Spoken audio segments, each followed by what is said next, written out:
Notice to all, this program discusses issues about abusive politicians and abusive individual rich people who abuse the rights of our fellow citizens who are oppressed. This program does not intend to harm anyone. This program is fighting for the rights of our countrymen oppressed by oppressors.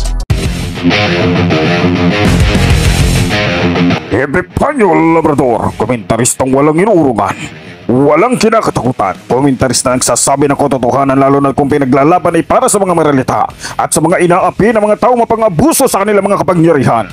Epipanyo Labrador, tagapagtanggol ng bayan!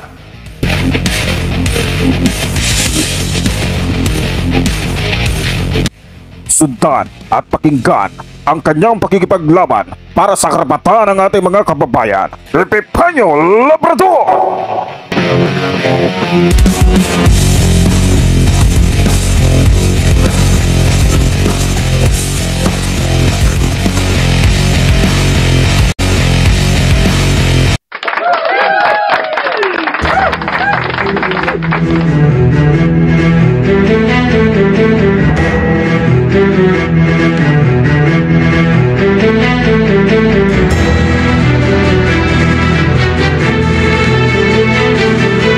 Magandang hapon Pilipinas. Muli na andito na naman po yung lingkod Epipanyo Labrador sa ating programang Civilian Anti-Crime Group Epipanyo Labrador. At syempre sa ating pagpapatuloy, mga minamahal ko mga kababayan, binabati po natin ang ating mga kapatid Luzon, Visayas, Mindanao na patuloy po na nakasubaybay, tumututok dito sa ating programa, at maging sa mga kababayan natin sa abroad na patuloy po na nakasubaybay at nakikisa dito sa ating programa, at maging sa ating mga bagong mga subscribers. Maraming salamat po, naway lagi po namin kayo makakasama sa bawat video po natin pinalalabas at sa mga tinatalakay natin dito sa ating programang Civilian Anti-Crime Group Epipanyo Labrador.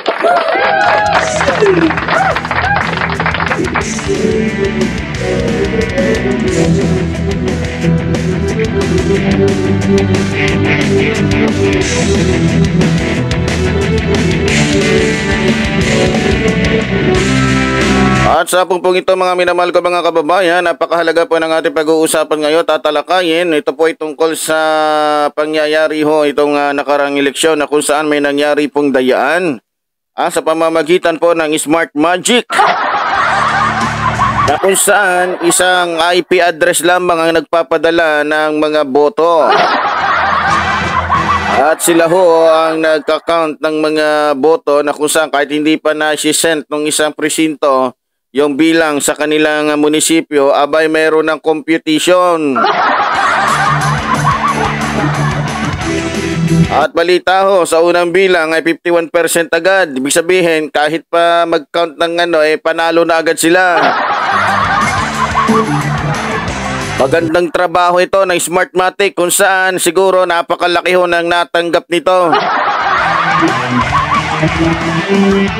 At dapat dito makasuhan ho kung sino may nag-operate nito, dahil alam ko mga magagaling na IT lamang ang pwedeng gumawa nun. Pero dapat ang unang kasuhan dito yung kasabwat na nag-utos. Hindi naman yan Nangyari ho ito nung kinumpronta ho ni General Rio itong dating chairman ng COMELEC na si Garcia. Kalaunan, dahil hindi na nila kayang tabunan dahil nga na-trace na at saka nabunyag na ho yung kanilang kalokohan, abay napilitan ho ito si Garcia na aminin. Pero tinago ho nila ito sa media dahil alam na nila, di ba, kung anong mangyayari.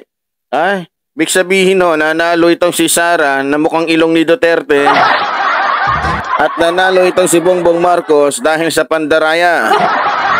Kung matatandaan ninyo, bago ho ang eleksyon, 2 araw, itong asawa ho ni Bongbong Marcos ay nakipag-usap po sa Smart Magic. At nakipagpulong, hindi natin alam. At ito na nga ho siguro yung pinag-usapan nila. Na dahil alam nilang hindi mananalo ito si Bongbong dahil nga may record itong kanyang ama bilang diktador sa sobrang katakawan sa kapangyarihan, abay tumagal ng mahigit 20 years bilang Pangulo, samantalang hanggang 6 years lang, abay tinalo pa niya si Emilio Aguinaldo. Dahil nga sa nakita niya na ang kapangyarihan pala ay pwedeng magpayaman sa kanya at pwedeng maging hari, lahat gusto magagawa niya, ayun, tumagal sa pwesto. At hindi malayo, talagang merong ang sabuatan dito na nangyari.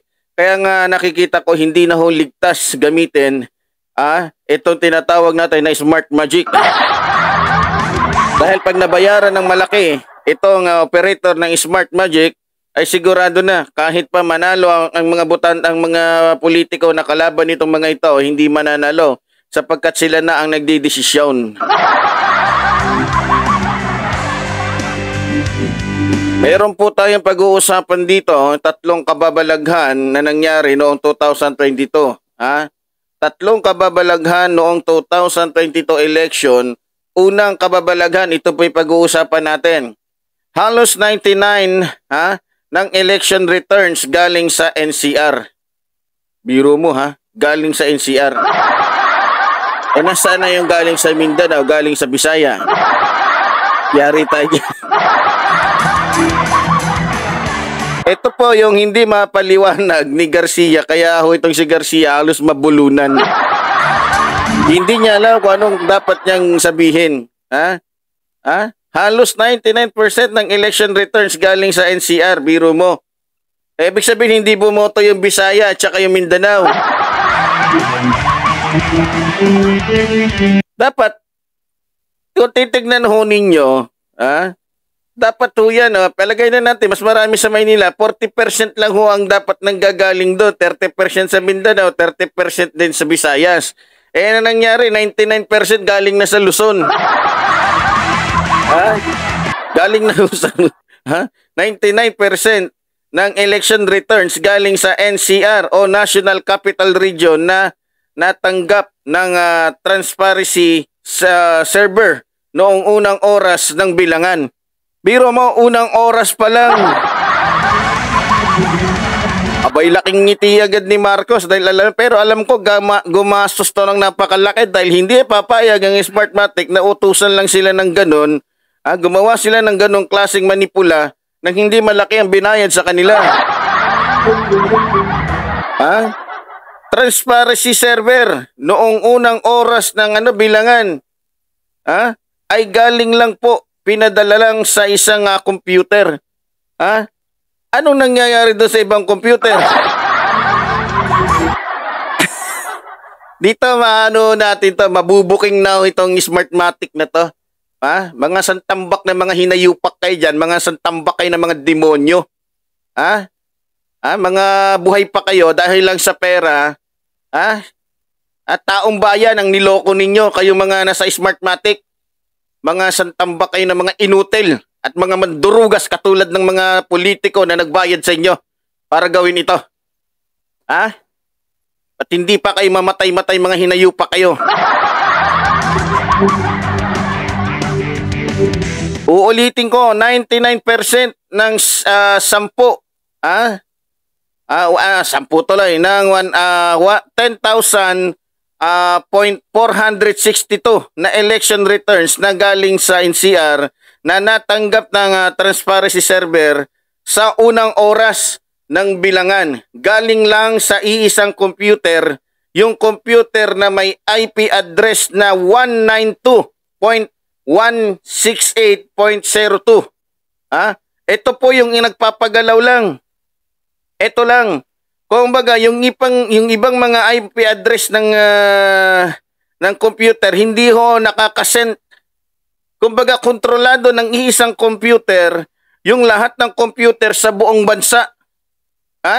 Mamaya pag-uusapan natin kanino ba to at sinong gumagamit ng iisang IP address na to na kumukontrol sa lahat ng computer para makasend at kumontrol sa nangyayaring eleksyon ng 2002 election. Ang IP address niya ay 192.168.02. Pangalawang kababalaghan, ito po, makikita ninyo, 51% o higit sa kalahati ng election returns na natanggap ng transparency server sa buong bansa. Excuse me po. Sa unang oras ng bilangan, galing o padala din lang sa iisang computer. Biro nyo ha. Isang computer lang ho yung nagpadala halos ng mahigit kalahati. Kung baga, naging inutil yung ibang computer sa ibang bansa. 20.300 election returns o 51% o higit sa kalahati ng lahat ng election na returns na natanggap ng transparency server sa buong bansa noong unang oras ng bilangan. Galing o pinadala din lang sa iisang computer. Anong computer yon? Yung parehong computer na nagpadala doon sa halos 99% ng air sa NCR, yung iisang computer na may IP address na 192.168.0.2. Mukhang napaka-special po ng iisang computer na ito. Napaka-special. Papaliwanag ko lang ho sa inyo Hindi ho pwede yun. Hindi po pwede mangyari na iisang computer lang ang magpapadala at magka-count ng dahil may kanya-kanya po yung mga IP address. Nakukuha nyo ho. Halimbawa, ipalagay natin sa hindi natin daanin sa sa Smartmatic, o Smartmagic na yan. Halimbawa, natapos na yung pagbibilang ng balota. Ako mismo, nasaksi doon, ako po yung magpapadala at ako yung tatawag. Ito po yung bilang.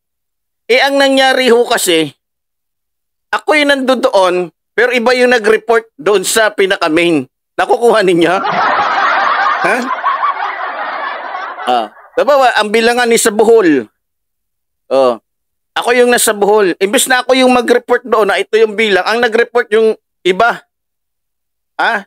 May isang nagko-control. Nakukuha ninyo mga kababayan. Ito po yung nangyari dito.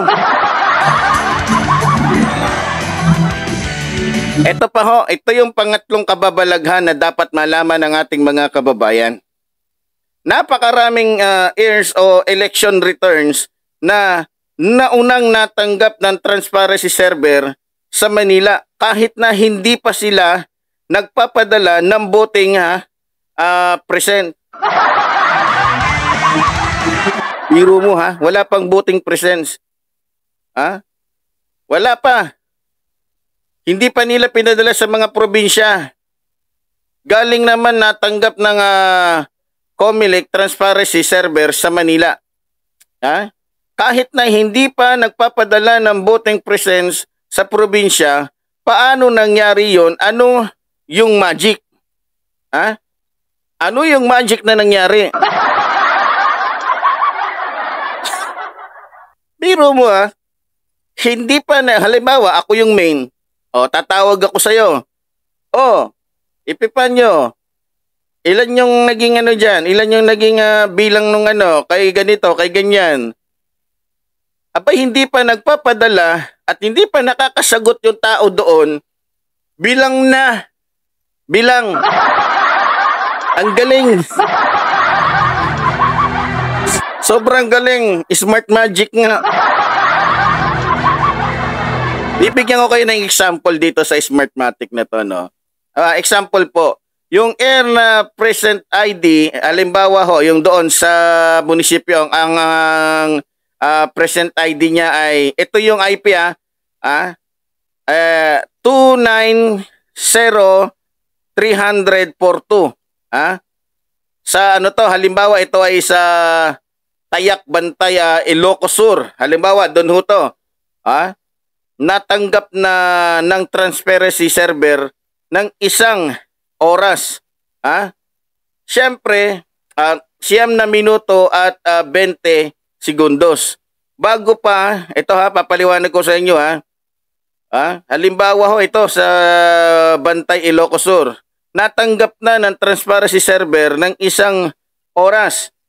9 minuto at 20 segundo. Bago pa napadala bago pa napadala ang earn ng voting present sa Tayak, Batay, Ilocosur. Natanggap na ng transparency server ng 1 oras, 9 minuto at 20 segundo bago pa napadala ng earn ng voting present. Ibig sabihin, hindi pa nakakapagpadala itong Ilocosur ng voting present, ng voting yung kumbaga yung bilang ng kanilang mga boto, nakarating na agad sa NCR kung ilan. Magic talaga, sobrang magic. Pero hindi lang po yan, ganoon din ang nangyari sa napakaraming voting pa doon sa mga munisipyo sa iba't ibang lugar ng bansa. Tulad ng anong bansa ba to? Anong bansa tuloy? Anong lugar to? Sa presinto po ng dito sa nangyari ho ito sa Barangay Putatan, Muntinlupa. Nangyari din ho yan sa San Nicolas, Zambales. Nangyari din sa San Andres, Tarlac. Biro mo.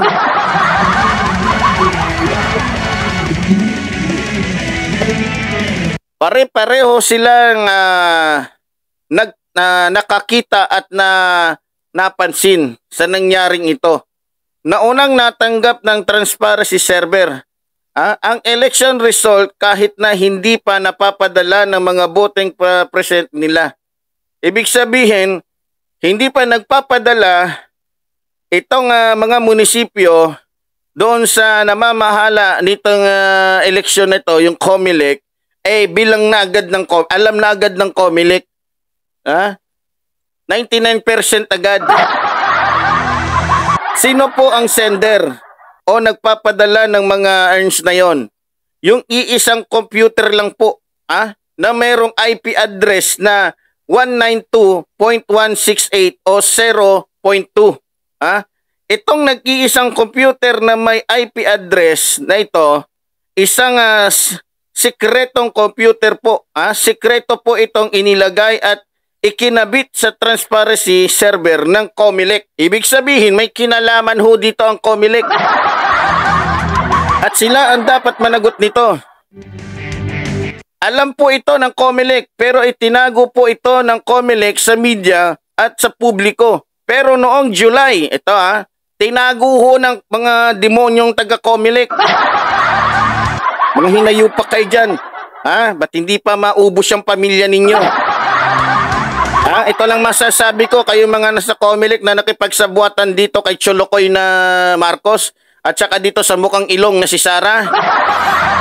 Mananagot kayo sa taong bayan sa ginawa nyong ito. Sa bagay, hindi nakataka-taka dahil anak ito ni Marcos Sr. Hindi gagawa ng mabuti tong hinayuak.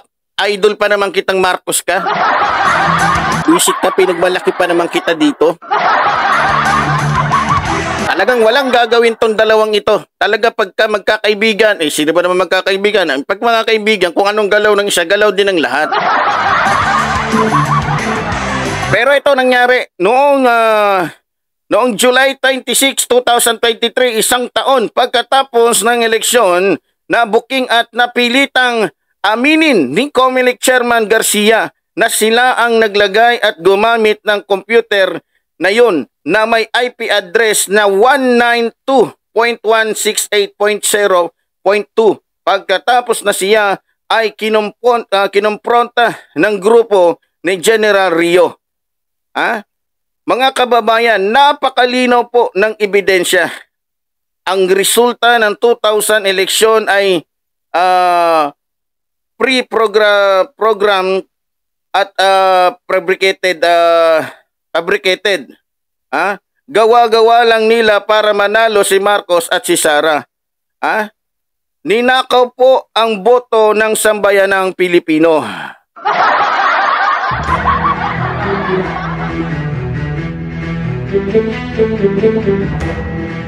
Alam nyo mga kababayan, nakakasama ho ng loob tong ginawa nila. Lalong-lalo ka na, Garcia. Hinayupa ka. naway malumpo ka sa sakit at yung pamilya mo isa-isang mawala sa mundong ito. Lahat kayo, lalo ka na Marcos, hinayupa ka. Pinagmalaki pa naman kita ditong Tolonges ka. Lalong-lalo na to si Sara na mukhang ilong ng tatay niya. Mukhang ilong ng demonyo. Dahil alam nila na hindi sila mananalo dahil ang taong bayan ay sawa na sa pagmumukha ng mga Duterte sa ginawa nilang pagpatay sa 30,000 katao na halos ang 99% na yung mga inosente, yun po yung kanilang pamamaraan. Ha? Baka ho, dapat ho maimbestigahan itong Comelec at dapat matanggal na ho ito.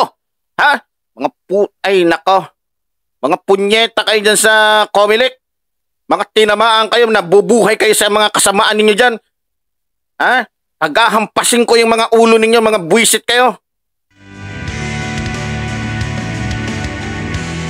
Mga hudas kayo dahil sa pera. Ha? Lalong-lalo ka na Garcia. Ha? Dapat sa'yo ibitay ka ng buhay. Dapat sa'yo sunugin ka ng buhay. Ha? Dapat pilitin itong si Garcia kung sino ang nag-utos sa kanya. Ha? Ngayon, pag napatunayan na nandaya ito si Sara na mukhang ilong ng tatay niya, mukhang ilong ng demonyo, at itong si Marcos, dapat ito talian at tapos ibitay. Ha? Pasabugin yung mga yan. Dahil alam ninyo hindi kayo mananalo, ganyan ang mga estilo ninyo. Estilo ni Marcos yun Estilo ni Senior Marcos yun. Kaya noon, dahil ayaw niya bumaba sa pwesto, dinaan niya sa Marcelo. Marshalo.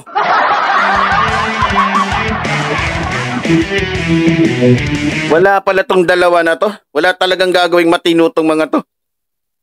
Ha? Kaya mga kababayan, mas mabuti na ho, dapat to magkaisa yung taong bayan.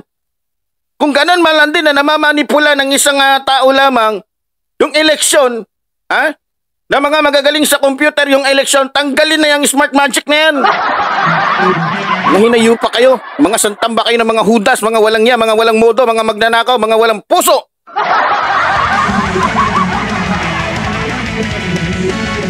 Boto ng taong bayan, nilalaro lamang ninyo. O, tingnan nyo nangyayari ngayon. O, yung 20 pesos na bigas naging 60. Ha? Nasaan na yung pangakong pagbabago? May pagbabago ba? May panloloko. May panggagago. Isa na yan si Rami Padilla. O, malamang kaya nanalo siguro dahil sa smart magic. Nasaan ba kayo ng mga Tolonges? Dapat sa inyo tinatalian tapos bago barilin tapos itapon doon sa dagat. Kaya mga kababayan, dapat to magkaisa tayo. Kaya pala ang laki ng hinihingi nito ng smart Comelec na ito dahil siguro hinihingi na nila yung porsyento nila. O teka. Kami ay nagpanalo sa'yo, dapat mayroon din kami porsyento. Kaya pala, wala nang ginawang mabuti itong dalawa, yung vice at saka itong presidente, puro pagnanakaw. Dahil alam nila, pag napatunayan, at least nakapagnakaw na sila ng bilyon-bilyon. Kaya sinisiguro nila na bago man silang mabuking, may bilyon-bilyon na silang hawak sa mga bulsa nila. Mga kababayan, dapat ibalik na lang ho yung dating pamamaraan. Paigtingin na lang yung pagbabantay. Kaysa sa ganun, inaakala ng mga kaya nagulat nga kami kahit sa lugar namin halos lahat ng tao doon hindi naman bumoto kay Sara tsaka kay Marcos, pero nung lumabas-labas, halos na zero yung binoto namin. Paano nangyari yun? Alam nyo mga kababayan ko, hindi po malayo mangyari na ito po ay pinaglalaroan na lamang tayo. Marami po magagaling ngayon sa computer. Marami po mahuhusay ngayon sa computer. Paano masasabing hindi nyo kayang kontrol niya samantalang marami mga technician na kayang laruin ng computer? Mga kababayan, kumikita na ho ang smart magic, niloloko pa yung taong bayan. Inaakala natin, yes, high-tech kasi hindi katulad ng sulat-sulat. High-tech. Sa sobrang high-tech, magic.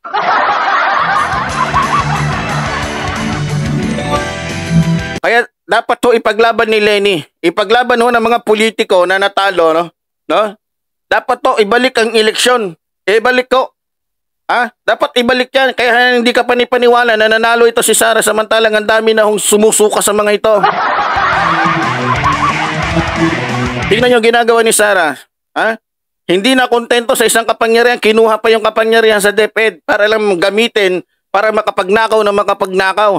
Mga santambak kayo na mga ugaling mga demonyo. Hindi ko kayo tatantanan dito. Lalong-lalo na kayo dyan, lalong-lalo ka na Garcia, lalong-lalo na yung mga humahawak ngayon dyan sa Comelec. Mga inutil kayo at mga magnanakaw at mga manluloko. Yung smart magic na yan, wag nyo nang gagamitin sa inyo. Bato ko yan sa inyo, paghahampas ko yan sa mga ulo ninyo. Baka ipakain ko pa sa inyo yung mga papel na yan sa smart magic na yan. Mga manluloko kayo. Kung sino man yung item gumawa yan, mabulag ka sana. Biro mo lalong-lalo ka na Garcia, hinayupa ka, magkano binayad ng mga sa'yo, Duterte tsaka ng mga Marcos sa'yo, Pero walang problema, pamilya mo, asawa mo, anak mo, lahat yan, magkakasakit yan, Yan ang ikakadusa mo at sa imperno, magkikita kayo ni Digong nyo, pati ni Sara, lahat ng mga politiko niya, mga mandarayat, mga magnanakaw, mga manluloko na iniisip lamang yung mga sarili, mga tuta ng China.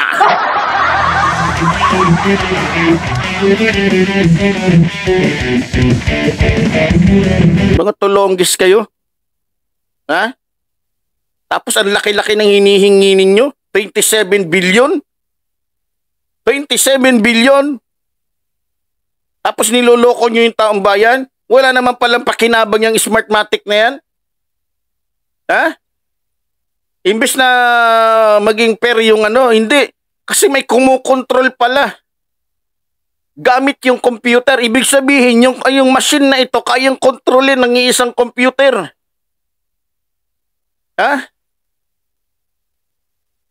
Kaya palang kontrolin.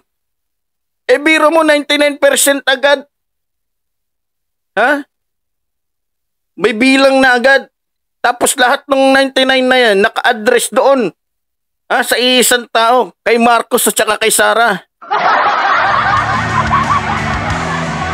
Wala talagang chance na manalo. Biro mo, unang bilang pa lang, nag-send na agad yung Comelec. Ito yung 99%. Para ano pa yung 9%? Para ano pa yung 1%?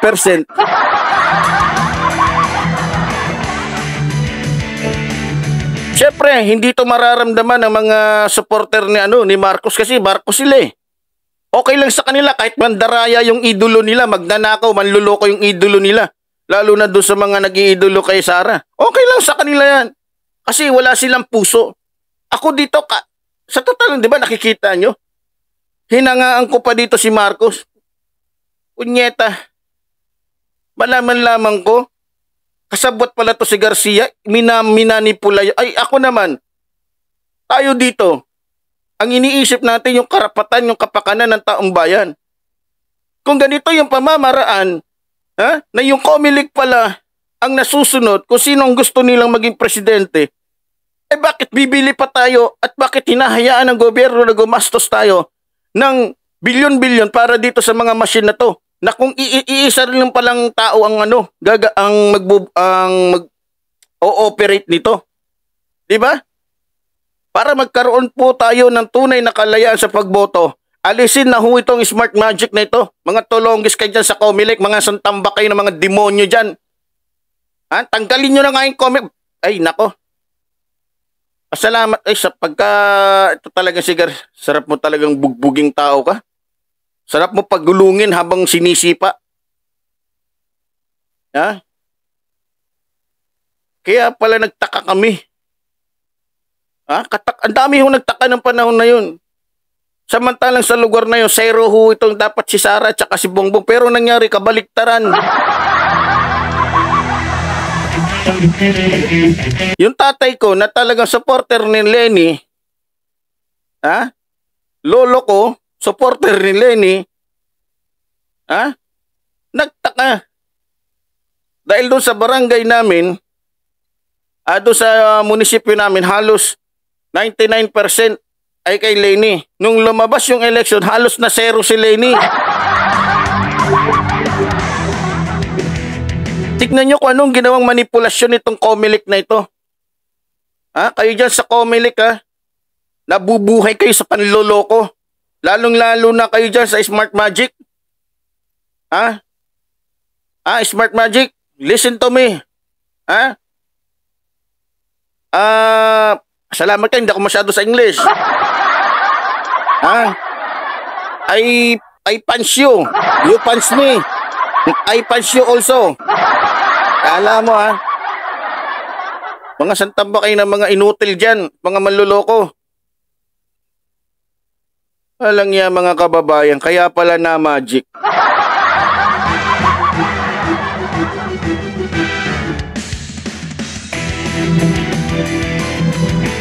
Alam mo, hindi ko po talagang hindi ko matanggap to.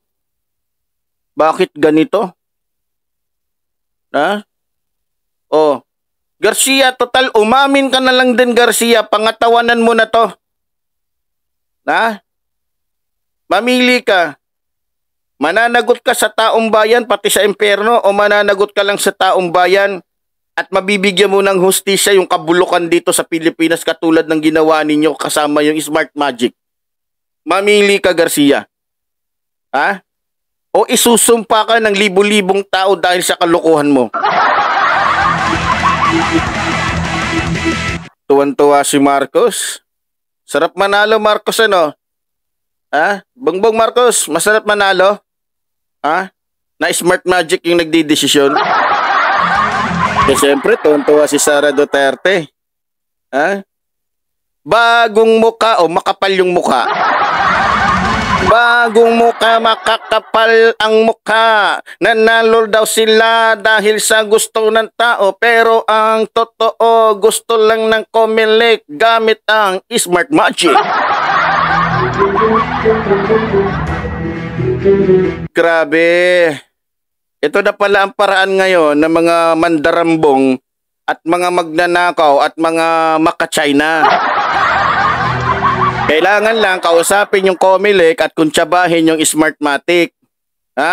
Ito namang Smartmatic dahil wala naman silang pakialam sa bansa natin. Ang importante, kumita sila. Kaya okay lang, at least may pera sila. Samantalang ang taong bayan, tingnan nyo, dahil sa Smart Magic na yun, nagkaroon tayo ng ub-ub na senator katulad ni Robin Padilla. Tingnan nyo, dahil sa Smart Magic na yan, yung bigas na 20 pesos naging 60. Tingnan nyo, dahil sa Smart Magic na yan, yung mga teacher naghihirap, yung mga estudyante nahihirapan. Maraming mga estudyante ngayon na hindi nakapag-aral. Sabi ni Sara, kaya siya naghingi ng bilyon-bilyon para makatulong sa mga hindi makakapag-aral. Pero ngayon, mas dumami yung hindi nakapag-aral at mas marami mga estudyante ang nawalan ng pangarap sa buhay dahil sa sistemang ito na ang gumawak ng DepEd ay isang kurakot at magnanakaw na Vice President ng kasaysayan ng ating bansa. Mas makapal pa sa kalyo ng paa ko yung pagmumukha nito ni Sara. Kung sa bagay, hindi ka taka-taka dahil kung gaano kagarapal at kawalang niya yung tatay nito, na walang kasing sama, nag-ala Hitler, napakayabang, napakabobo naman. Sa sobrang kayabangan, 6 months mawawala yung drugs, sumabot na lang ng 6 years, hanggang kay Bongbong, hindi pa rin nawala.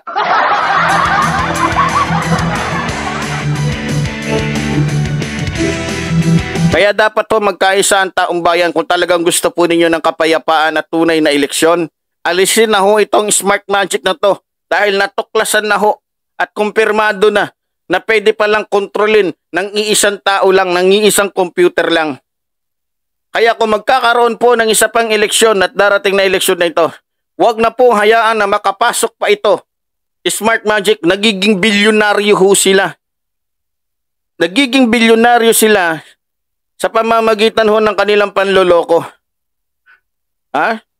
Biro mo Malamang hindi lang po siguro 10 bilyon ang binayad ni Marcos dito para lang manalo siya. Siguro hindi lang 10 bilyon ang binayad ni Sara Duterte para manalo siya, makumbisi nila yung Smart Magic at yung Comelec na magsabuatan para sa 2022 election. Nabuking na sinabi na ni Garcia at inamin niya na Nabanggit na ho niya nung kinumpronta siya ni General, mga tauhan ni General Rio. Ha? Imbis na ang COMELEC chairman, sino ba nagtalaga dito? Kasi nangyayari ito nga sinasabi ko eh. Ha? Malamang ang dito, ang naglagay dito yung dating administrasyon. Natural, kanino susunod to? Kanino? Kaya nga sabi ko, yung mga nasa departamento, yung sa PhilHealth, yung sa agriculture, dapat may election din yan. Hindi dapat yung ang Pangulo ang nag-a-appoint dyan. Kasi lahat ito nagiging kasabwat niya sa pagnanakaw. Kung buhay lang si Ramon Magsaysay ngayon, pinagsasampal na to si Sara, pati itong si Marcos sa sobrang mga kalokohan ninyo. Hindi ba kayo nahihiya, Sara, Marcos? Kung buhay lang si Ramon Magsaysay ngayon, hindi kayo makakatingin ng diretso sa kanya. At kung buhay lang si Ramon Magsaysay ngayon, marahil hindi nyo magagawa to. Ha? At kung ako'y may kapangyarihan lang, bubulagin kayo pareho. Kung ako may kapangyarihan lang, mas gugustuhin ko pa na ngayon din, mawala na kayo sa mundong ito dahil mga hudas kayo at mga traidor sa ating bansa. Masarap ba pakainin yung mga anak mo, Sara Duterte, nang galing sa pagnanakaw mo? Masarap ba kainin yung pera na galing sa pandurugas mo?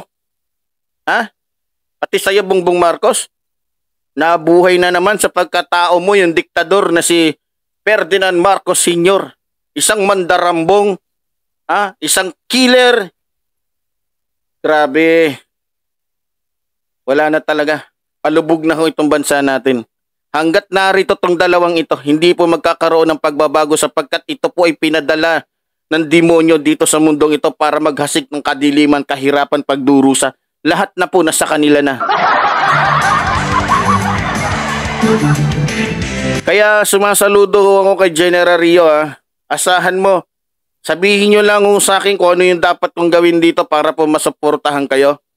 Sabihin nyo lang dapat hindi palusutin at hindi po palagpasin yung mga trabaho ng mga ganitong lalong-lalo na kayo dyan sa Smart Magic, mga tambak kayo ng mga inutol dyan, mga walang niya, mga gago. Mga wala kayong mga puso. Karapatan ng mga tao na iboto yung nila. At wala kayong karapatan na kontrolin.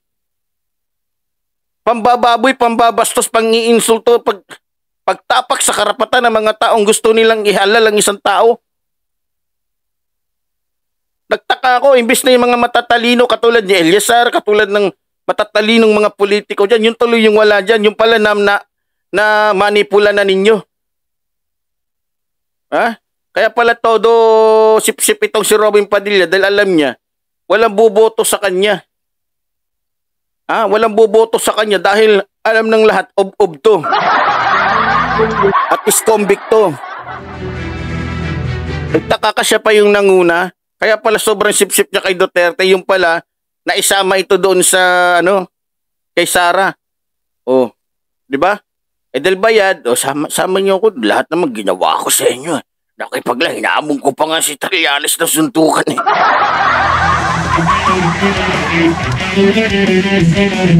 Alam niyo, para sa akin, masakit. Kasi nakita niyo naman kung paano ko iniidolo. Pinasasalamatan ko pa nga dito si Bongbong Marcos. Tapos malaman lamang ko, nandaya lang pala kayo. Hindi kayo nahihiya, Marcos? Sara Duterte? Nanalo kayo sa hindi malinis na paraan? Masaya kayo na dahil nanalo kayo sa hindi magandang paraan? Ito yung kasaysayan na hindi malilimutan ng taong bayan. Ilalagay natin ito sa story at talagang gagawin ko ito ng na kaya nanalo itong si Bongbong Marcos, si Sara. Dahil dito sa Smart Magic na to. At doon sa mga kababayan natin, gawan ho natin ng istorya ito. Isang istorya na may katotohanan na hindi dapat tularan ng ibang mga politiko. Kung talagang para sa bayan, kaya pala gusto nilang manatili sa pwesto, gamit ng smart. Kasi alam din ni Duterte na pag iba na ang presidente, iba na yung Vice President, pwede nang makapasok dito yung ICC. Kaya po pinipilit ni Duterte at ni Sara na sila ang nasa pwesto para po makontrol nila ang Pilipinas at hindi makapasok ang ICC. Dahil alam ni Duterte na malaki ho at talagang may kasalanan siya at foul lahat ng ginawa niya at lahat ng ginawa niya ay labag sa batas. Kaya nagsisikap po itong mga ito na manatili sila sa pwesto. Kaya mga kababayan, buksan na ho ninyo yung mga kaisipan sa katotohanan na dapat ho managot na itong si Duterte maging yung anak niya. Itong si Sara na mukhang ilong ng tatay niya, mukhang ilong ng demonyo.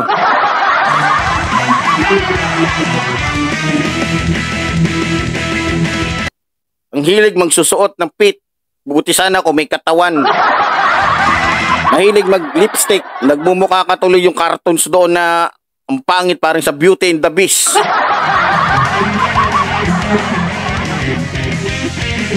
Mali yata pagkalikha dito kay Sara, dapat to lalaki. Mas mukhang lalaki pa nga doon sa mga kapatid niyang lalaki.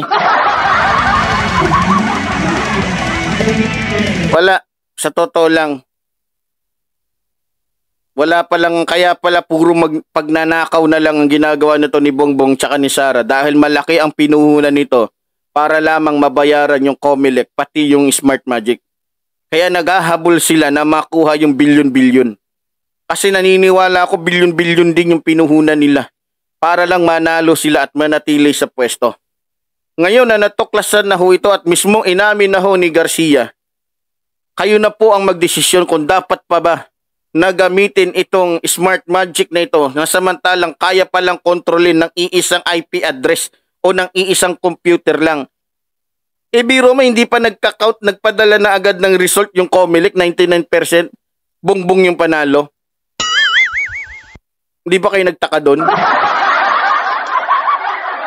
Hindi ba naman katangahan yun? Kaya mga kababayan, bago po tayo magtapos dito sa ating programa, pag-uusapan pa ho natin muli itong mga ibang mga pangyayari at mga kalokohan, mga pandaraya po nitong mga Marcos at mga Duterte. At sana ho'y samahan ho ninyo. At huwag niyo po kalimutan na suportahan yung isa nating programa doon sa Epifanio Labrador, The Extreme Commentator. At doon po pag-uusapan natin yung mas malalaho na mga problema dito sa ating bansa. At sana po, huwag niyo rin po i-skip yung ating ads nang sa gayon po ay makatulong ho kayo. Sapagkat habang pataas ho, parami ng parami yung ating kinakalaban dito ng mga politikong mga korap, mga abusado na tumatapak sa karapatan ng ating mga kababayan sa mga taong ginagamit yung kanilang kaalaman para lamang po manloko, para lamang magkapera at tapakan at alisin yung karapatan ng ating mga kababayan, ay dumadami din po yung mga pagbabanta sa akin. Kaya sana ho masuportahan nyo po ang inyong lingkod, Epifanio Labrador. At sa mga gusto naman pong tumulong sa mga may puso ho. Hindi ho tayo namimilit dito, hindi rin po tayo namamalimos. Kung yung channel to nga, channel 7, nangihingi nga ng donasyon eh. Ano pa kaya itong yung lingkod, Epifanio Labrador, na nagbubuhiso ng buhay para ho sa ating inang bayan at naglalahad ng katotohanan. Kaya mga kababayan, maraming salamat po. Muli po sinasabi ng iyong lingkod, mabuhay ang ating inang bayan, mabuhay ang nagmamahal sa ating inang bayan. Maraming salamat po.